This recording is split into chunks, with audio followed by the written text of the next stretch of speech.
Welcome to Storytime with Cozy Malka, a place where we come together to share works that help us think and can spark great conversation. As we gather around, let's put on our listening ears to hear amazing tales of truth, courage, friendship, and family. Today we're reading Charlotte's Web by E.B. White, pictures by Garth Williams. So without further ado, let's find a cozy spot, grab a friend, and enjoy a great story. Chapter 15, The Crickets. The crickets sang in the grasses. They sang the song of summer's ending, a sad, monotonous song. Summer is over and gone, they sang. Over and gone, over and gone. Summer is dying, dying. It's an uplifting song. The crickets felt it was their duty to warn everybody that summertime cannot last forever. Even on the most beautiful days in the whole year, the days when summer is changing into fall, the crickets spread the rumor of sadness and change. Everybody heard the song of the crickets. Avery and Fern Arabelle heard it as they walked the dusty road. They knew that school would soon begin again. The young geese heard it and knew that they would never be little goslings again. Charlotte heard it and knew that she hadn't much time left. Mrs. Zuckerman, at work in the kitchen, heard the crickets, and a sadness came over her too. Another summer gone, she sighed. Lurvy, at work building a crate for Wilbur, heard the song and knew it was time to dig potatoes. Summer is over and gone, repeated the crickets. How many nights till frost, sang the crickets. Goodbye, summer, goodbye, goodbye. The sheep heard the crickets, and they felt so uneasy. They broke a hole in the pasture fence and wandered up into the field across the road. The gander discovered the hole and led his family through, and they walked to the orchard and ate the apples that were lying on the ground. A little maple tree in the swamp heard the cricket song and turned bright red with anxiety. Wilbur was now the center of attraction on the farm. Good food and regular hours were showing results. Wilbur was a pig any man would be proud of. One day more than 100 people came to stand at his yard and admire him. Charlotte had written the word radiant, and Wilbur really looked radiant as he stood in the golden sunlight. Ever since the spider had befriended him, he had done his best to live up to his reputation. When Charlotte's Web said some pig, Wilbur had tried hard to look like some pig. While Charlotte's Web said terrific, Wilbur had tried to look terrific. And now that the web said radiant, he did everything possible to make himself glow. It is not easy to look radiant, but Wilbur threw himself into it with a will. He would turn his head slightly and blink his long eyelashes. Then he would breathe deeply, and when his audience grew bored, he would spring into the air and do a backflip with a half twist. At this, the crowd would yell and cheer.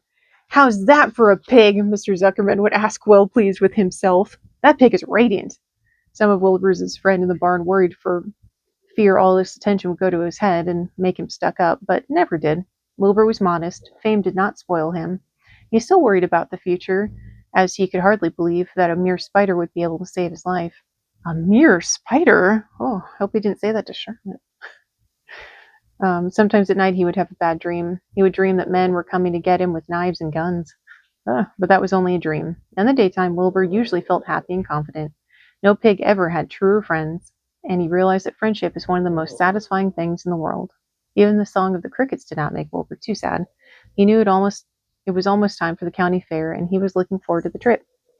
If he could distinguish himself at the fair and maybe win some prize money, he was sure Zuckerman would let him live. Charlotte had worries of her own, but she kept quiet about them. One morning, Wilbur asked her about the fair. "You're going with me, aren't you, Charlotte?" he said. "Well, I don't know," replied Charlotte. "The fair comes at a bad time for me. I shall find it inconvenient to leave home, even for a few days." "Why?" asked Wilbur. "Oh, I just don't feel like leaving my web. Too much going on around here." "Please come with me," begged Wilbur. "I need you, Charlotte. I can't stand going to the fair without you. You've just got to come." "No," said Charlotte. "I believe I'd better stay home and see if I can get some work done." "What kind of work?" asked Wilbur. "Egg laying. It's time I make an egg sack and filled it with eggs." "I didn't know you could lay eggs," said Wilbur in amazement. "Oh, sure," said the spider. "I'm versatile." "What does versatile mean? Full of eggs?" asked Wilbur. "Certainly not," said Charlotte. "Versatile means I can turn with ease from one thing to another. It means I don't have to limit my activities to spinning and trapping and stunts like that." "Why don't you come with me to the fairground to lay your eggs there?" bleated Wilbur. "It would be wonderful fun." Charlotte gave her web a twitch and moodily watched it sway. "I'm afraid not," she said. "You don't know the first thing about egg laying, Wilbur. I can't arrange my family duties to suit the management of the county fair. When I get ready to lay eggs, I have to lay eggs, fair or no fair. However, I don't want you to worry about it. You might lose weight. We'll leave it this way. I'll come to the fair if I possibly can." "Oh, good," said Wilbur. "I knew you wouldn't forsake me just when I needed you most." Boy, talk about a guilt trip. All that day, Wilbur stayed inside, taking life easy in the straw. Charlotte rested and ate a grasshopper. She knew that she couldn't help Wilbur much longer. In a few days, she would have to drop everything and build a beautiful little sack that would hold her eggs. And that's it for today. We'll see you next time.